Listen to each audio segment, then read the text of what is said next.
Untitled is a remaster of the 2010 Wii game Sonic Colors, which I never played.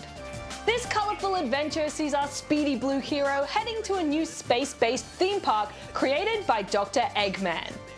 And surprising absolutely no one except Tails, this place looks totally harmless. it appears to be an elaborate evil scheme. I'll harness their hyper-go-on power, and then nothing will stop me. The game is broken up into different sections of the theme park, each with 6 levels and a boss battle. The levels are a mix of speedy running and slower platforming. I loved guiding Sonic through impressive and colourful worlds at breakneck speeds, spin attacking into enemies and bounce pads to keep your momentum up. It's fast, fun and satisfying, exactly what you want Sonic to feel like. And then you hit the slow platforming parts. I just don't like how Sonic handles at slow speeds here. His jump feels very floaty and imprecise, while his movement has an annoying momentum to it. He just feels clumsy. And the platforming isn't very interesting or well designed.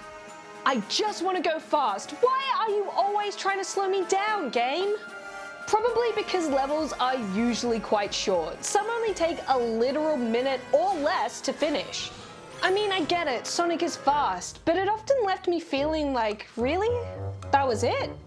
That being said, the levels are clearly designed to be played through multiple times. Each has different paths to take and collectibles that you simply can't get on one run through.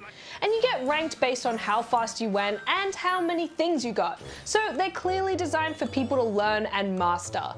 The problem is, I didn't really have enough fun on the first run through to want to go back to master them. The quality of levels is a very mixed bag. One level is literally just running around in circles. And there are occasional difficulty spikes, mostly due to how poorly Sonic handles, rather than because of the challenging level design. But you do have infinite lives now, and there is a new feature called Tails Saves. These are basically tokens that will let Tails drop you at a nearby platform if you fall off, without losing any rings. But they're kind of useless unless you're going for a high score, because the checkpoints often aren't that far back anyway. Oh, of course, I should mention the Wisps. These little guys can turn Sonic into things like a laser, rocket, drill, and everyone's favorite, cube! I liked how they mix things up and they can be pretty satisfying to use. There's a new Wisp too, with the Ghost Wisp letting you phase between walls into nearby enemies. I found the boss fights pretty disappointing too. They aren't particularly interesting, and out of the 6 main boss fights, there's really only 3 because they reuse each boss twice. You're not fooling us, we can see they're the same boss. Outside the main missions, there's also the Sonic Simulation mode, where you can run through a handful of levels with someone else. They look pretty bland and it's not very fun. Having a speedy 2-player mode like this on one screen just doesn't really work well. You can play it solo though. So what else is new in this version? Well, on PlayStation and Xbox, at least it's running at a nice crisp 4K and 60 frames a second with some improved graphics. It's cleaned up well. The cutscenes could have used a bit more of a touch-up though, since they looked pretty low resolution and blocky to me. It looks like the theme of his park is universal domination and the conquest of alien races. It's more than a theme, it's a reality.